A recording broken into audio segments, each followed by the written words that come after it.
여러분 안녕하십니까. 법률사무소 국토의 김조영 대표 변호사입니다. 26년간 약 2천여 건의 재건축 재개발 부동산 건설 소송을 제가 직접 수행한 경험으로 지금 현재 서울특별시 정비사업조합 공사 표준계약서를 해설하고 있는데 거의 마지막 단계입니다. 지금까지 시청하느라고 공부하시느라고 굉장히 고생 많이 하셨는데 마지막에 남은 중요한 것 두 강의만 제가 해드리겠습니다. 자, 입주자 사전점검과 공사대금 채권을 양도하는 것을 절대 금지시켜라 라는 내용인데요. 교재는 사권이고 정비사업법령 해설집에도 넣도록 하겠습니다. 먼저 입주 및 사전점검 해가지고 59조인데 서울특별시 거 보면 사전점검에 관한 내용은 없어요. 입주에 관한 내용만 있으면서 두리뭉실 넘어가려고 합니다. 요거를 반드시 넣으시기 바랍니다. 자, 59조에 보면 이렇게 되어 있습니다. 입주만 되어 있죠. 입주. 1. 을은 준공검사 완료 즉시 갑과 협의하여 입주기간을 지정한다. 그렇죠. 준공이 돼야만 입주할 수 있으니까 준공검사 완료 즉시 입주기간을 지정한다. 맞아요. 그 다음 2. 1항에 따른 입주기간이 확정되기 전에 미리 갑과 을은 협의하여 입주 예정 며칠 전까지 구체적인 입주 예정 개시일자를 지정하여 계약자 등에게 통지 및 확인하기로 하며 이렇게 되어 있거든요. 그러니까 입주 기간을 정하기 전에 며칠까지 통지를 해라. 당연한 얘기죠. 그래야만 입주할 준비를 하지니까 당연히 이렇게 하도록 되어 있고, 그 다음에 3항에 보면 갑과 을은 건축시설을 분양받은 조합원이 입주하는 경우 청산금, 이주비, 연체료 등의 완납 여부를 미리 확인하여야 하며 이를 완납하지 아니한 자에게는 입주를 허용하지 아니할 수 있다라고. 이건 뭐 별 문제 없이 당연한 내용이에요. 근데 여기 문제는 사전점검이 빠져 있습니다. 입주 날짜만 내용에 나와 있지 사전점검은 빠져 있어요. 사전점검은 어디에 나오냐? 주택법에 보면 나옵니다. 주택법 48조 2에 사전방문 등이라고 되어 있는데 여기는 어떻게 되냐면 1항 사업주체는 사용검사, 준공검사하고 동일한 내용입니다.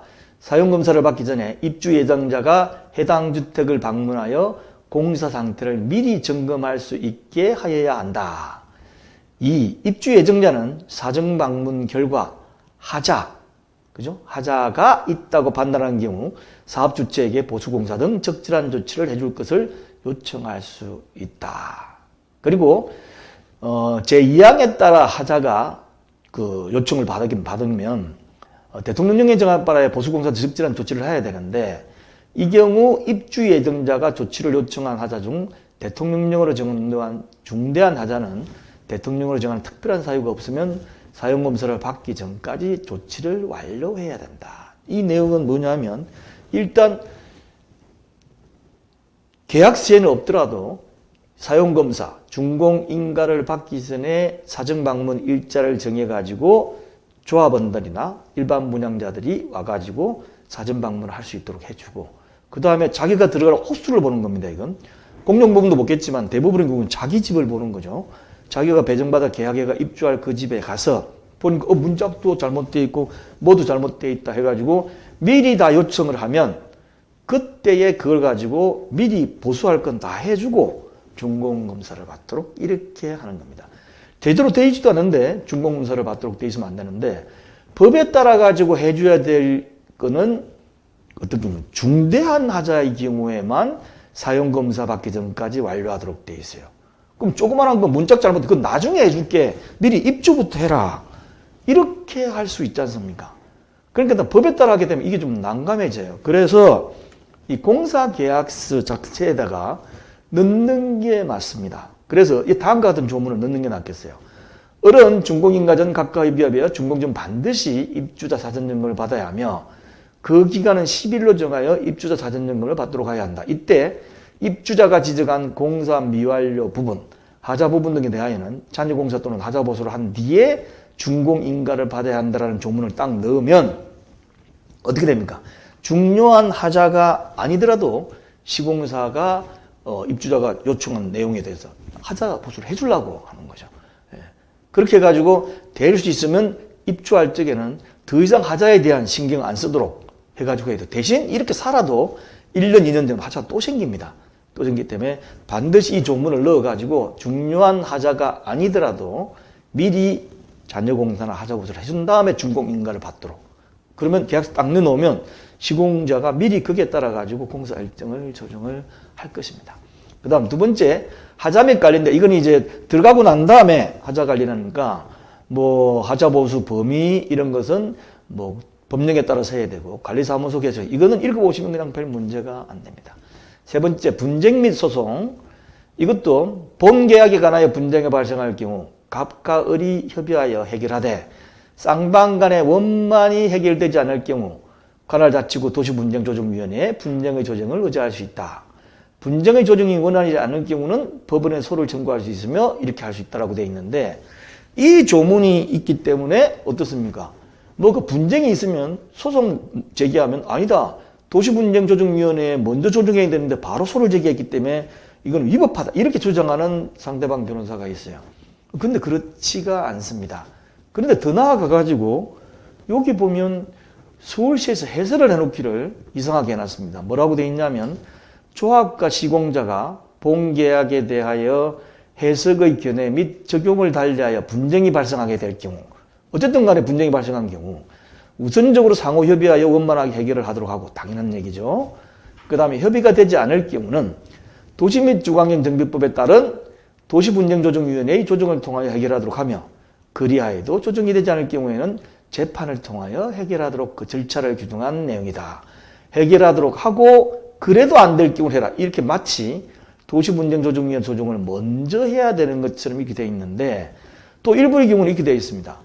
소송으로 인한 시간과 비용을 절감하기 위하여 당사자 간의 분쟁에 대하여 대한상사중재위원회 중재에 따를 수 있을 거로 중재 조항을 명시할 수가 있다라고 되어 있는데 저는 반대입니다. 시간만 낭비하고 되지를 않아요. 되질 않습니다. 도시분쟁조정위원회 도시 및 주관경 정비법이 정하는 것은 조정 능력이 아예 없고 그나마 조금 전문가라고 할 수 있는 대한상사중재위원회이 있는데 제가 둘 다 해보니까 이거는 서로 화만 나고 서로 시간만 낭비하고 도대체 협의가 안 됩니다. 그래서 알았어. 2항을 다 한과 같이 하는 게 나아요. 제1항과 무관하게 쌍방은 법원에 소를 제기할 수 있으며 재판에 대한 관할 부분은 뭐 사업부재 소재지 관할한 부분은 이 정도로 해가지고 상사중재원 중재 그 다음에 또 뭐가 있죠? 그 다음에 뭐 도시분쟁조정위원회 중재 다 삭제해버리는 게 가장 좋습니다. 그 다음에 네 번째 계약 외의 사항인데 이거는 뭐 계약 외의 사항은 관련 법률에 따라 처리한다. 이건 뭐 당연한 거니까. 그 다음에 다섯 번째 채권의 양도입니다. 이거 중요합니다. 채권의 양도. 자, 우리가 가장 중요하게 여기는 게 뭐죠? 이 공사를 맡은 시공사가 하자 없이 제대로 해줄 수 있을까? 이게 이제 가장 초점입니다. 시공사는 하자 없이 정해진 기간 내에 공사를 목적 범위 내에 딱 해주면 끝이에요. 가장 좋은 시공사가 그겁니다. 그런데 하다 보면 그 시공사의 재무상의 이유로 인해 가지고 앞으로 받을 공사 대금을 제3자한테 양도해 주십시오라고 통지가 오는 경우가 있어요.